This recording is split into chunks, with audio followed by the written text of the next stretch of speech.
Revenge is a dish best served cold, and anime has given us some of the most satisfying revenge kills in fiction that simply go hard. Whether it's wiping out a heartless villain or making someone pay for their crimes, these are the top 15 coldest kills in anime fueled by revenge.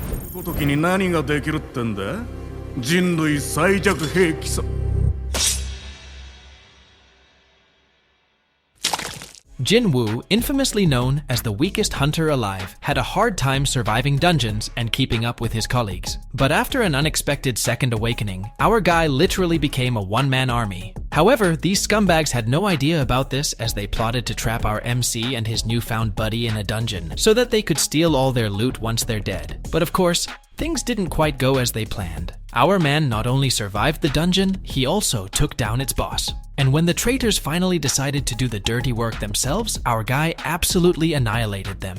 With cold, calculated moves, he slaughtered them in the blink of an eye, proving that the weak he once was no longer existed.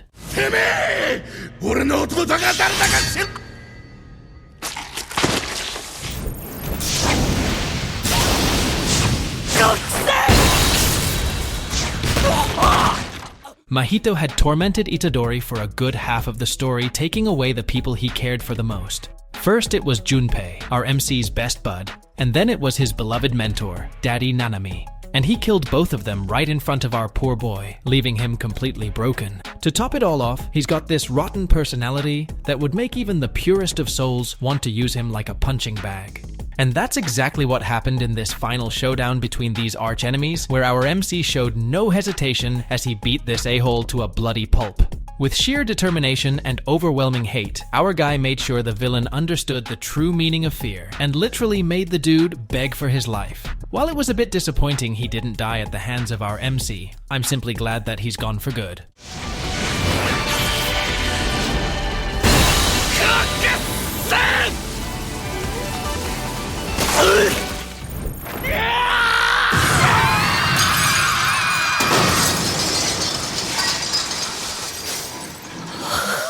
Makoto used to be a sweet and kind guy who might have been a bit too soft and naive, but that's exactly why he trusted these adventurers into his hard-built city. However, all he got in return for his trust was betrayal. These plunderers felt no gratitude towards his hospitality and stole from the very people who treated them as friends. To make matters worse, they hurt dozens of beast folks, and even killed one of them in the process. Watching the lifeless body of his loyal subject and dozens of others seriously injured, something inside him snapped, and he went full-on rage mode.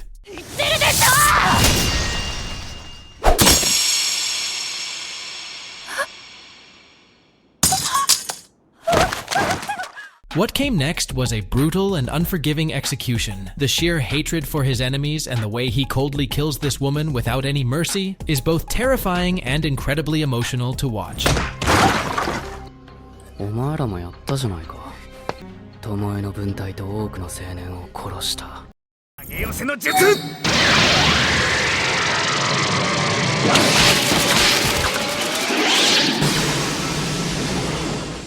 Shikamaru is usually the calm and collected type who doesn't let his emotions get the better of him. But when Hidan killed Asuma, it became personal. Instead of rushing in, our guy uses his genius-level IQ to set a perfect trap that even this immortal monster of a man couldn't survive. He outsmarted his opponent, blowing him up into pieces and buried him alive, ensuring he would never see the light of day ever again. This wasn't just about revenge, it was about justice. And boy, was it satisfying. Sayonara, Sensei.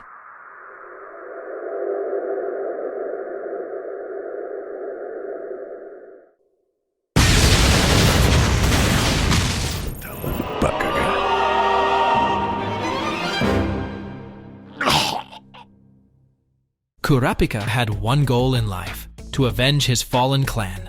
And when he finally confronted Uvogin, one of the strongest members of the Phantom Troop who was responsible for slaughtering dozens of his people, things got intense. Uvogin thought he could crush our guy easily, but he was dead wrong. Using the chain ability developed solely to destroy the Phantom Troop, our man completely dominated his enemy, refusing to show mercy. Then, in his coldest moment yet, he crushed the villain's heart and proceeded to bury his body, showing that revenge was the only thing he lives for.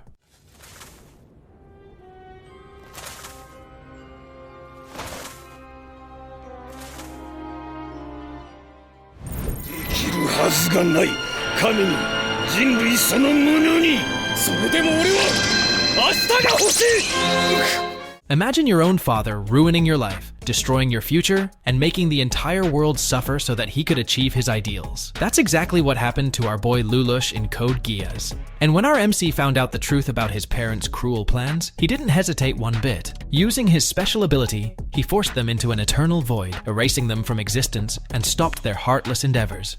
It was cold, ruthless, and exactly what they deserved. だとしてもお前の世界は俺が否定する消え失せろ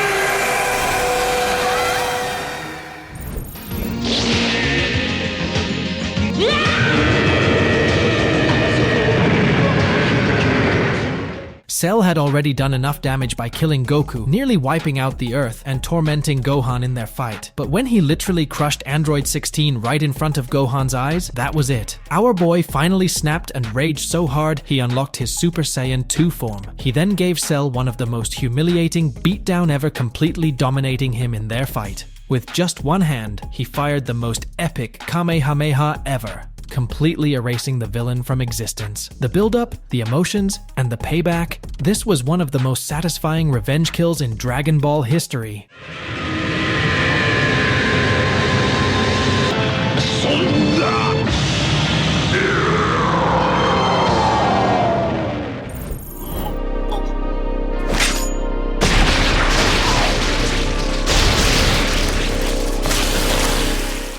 Next up is yet another moment from Jujutsu Kaisen, except this time it's centered around our cool and stylish Gojo Satoru. Toji was a monster of a man who had no curse energy whatsoever, but he still managed to take down the most powerful sorcerers known to humanity. But after defeating Gojo, he made one fatal mistake: not doing a pulse check. Our guy narrowly escaped death and made an insane comeback that Toji never saw coming. Turns out the near-death experience made the already powerful Gojo truly overpowered, and he wasted no time taking revenge. With his limitless curse technique in Hollow Purple, he obliterated Toji in a way that was both brutal and poetic.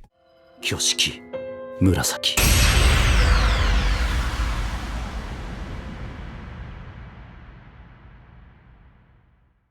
これでまた国家錬金術師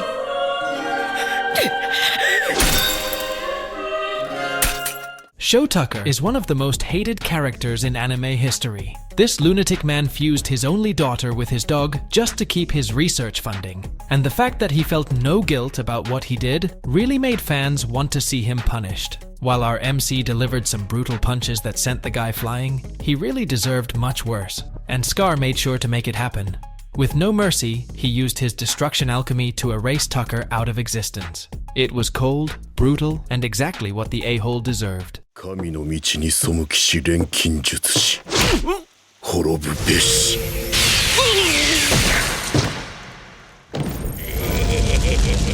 いいぞ燃えろもっと燃えろ Kurozumi Orochi was a cowardly tyrant who caused unimaginable suffering in the land of Wano. For 20 long years, this man tortured thousands of people and made their life a living hell. From poisoning their waters to working them to death, this guy treated them like trash and laughed at their suffering. But when a rebellion finally broke out, he was shit out of luck. He legit thought he could escape justice, but our girl Hiyori made sure he paid for his crimes. She trapped him inside a burning building and reminded him of all the pain he caused before delivering the finishing blow. It wasn't just a revenge kill, it was the end of an era of suffering.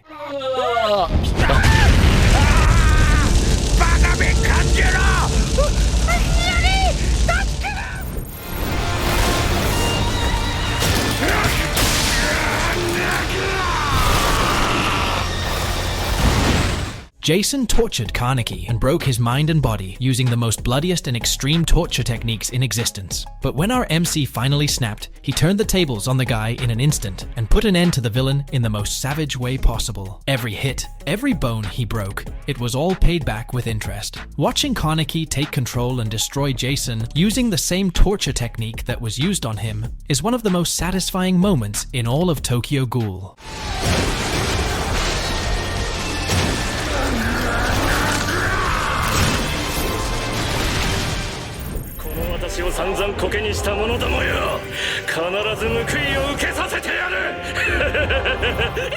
When it comes to satisfying revenge kills in anime, we simply can't miss Rimuru versus Clayman. From that time I got reincarnated as a slime. Clayman had spent the entire series scheming, manipulating, and hurting innocent people, thinking he was untouchable. But when he finally pushed our MC too far, he dug his own grave. Clayman was responsible for manipulating Milim, betraying the other demon lords, and worst of all, orchestrating the slaughter of innocent people in our MC's hard-built city. This last act was what truly set Rimuru off. The death of his closest allies made our MC evolve into a demon lord, and from that moment on, Clayman's days were numbered. But not knowing where he stands, Clayman arrogantly challenged our MC, still believing he could win.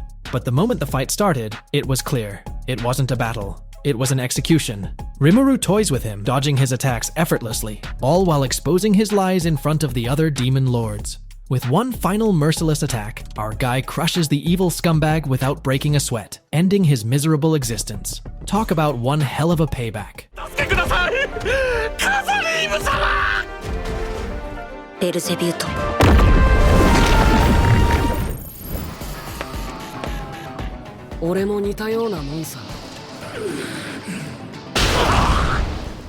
Fraudrin was one of the worst kind of villains who manipulated things from the shadows. This guy was responsible for killing our MC's love and awakening 10 of the strongest demons in the human world, causing unimaginable destruction. But when Meliodas finally met this guy in person, it was game over. Our guy casually reminded us why he was called the Dragon Sin of Wrath. He shows no mercy and completely toys with the villain before destroying him with a single devastating attack. It was cold, ruthless, and the perfect revenge for everything Fraudrin had done.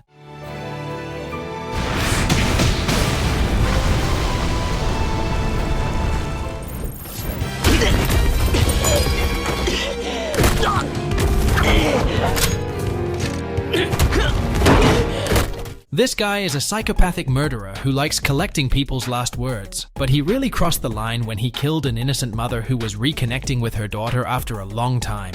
And when the stepdaddies found out about this, they didn't hesitate. Even though it meant betraying and going against one of the most powerful syndicates in town, these guys sketched out the perfect revenge. With calculation and cold determination, they eliminated the killer and practically took down the Mafia HQ in just a few hours, ensuring their daughter can live a safe and peaceful life once again.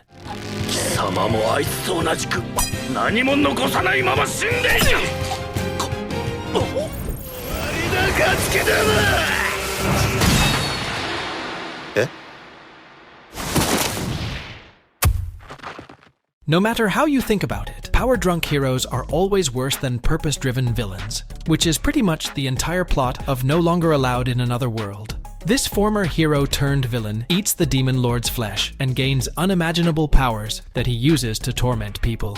But karma hit hard when the demon lord's daughter arrived on scene, with vengeance burning in her heart. Just as the villain powered up after a long fight with one of the main characters, our demon girl jumped into the battle and one-shotted the villain, beheading him in an instant. No long speeches, no drawn-out fight, just pure, cold execution. And honestly, that's exactly what he deserved. お前は魔王の娘。お前の父親はうまかったぞ。あの肉を食べた時、僕は生まれて初めて生きていることの喜びを味わう。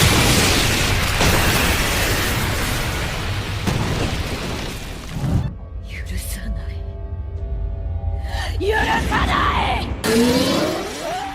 Hellsing Ultimate is probably one of the darkest anime series out there, and that's exactly why the rage moments in this anime are gold. Particularly this scene where Sarah's Victoria goes all out in pure anger is simply unforgettable. As our vampire girl's love interest gets killed right in front of her, she couldn't even watch as her eyeballs were slashed out. But after drinking the blood out of her beloved man's dying body, she instantly powers up and rages so hard that she literally shredded her enemy, turning them into a bloody pulp.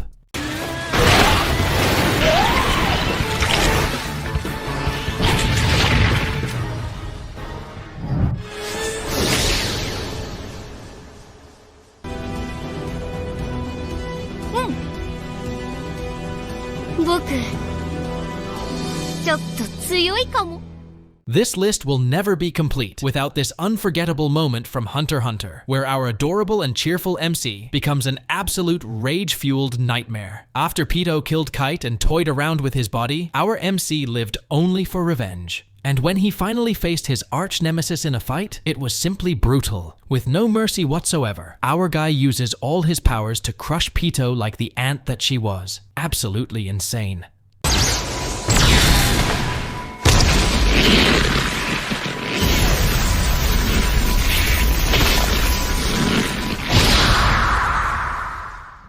And guys, if you love watching the bad guys get absolutely dominated, check out these most satisfying anime moments where villains get utterly disrespected. Thank you for watching, and I'll see you in the next one.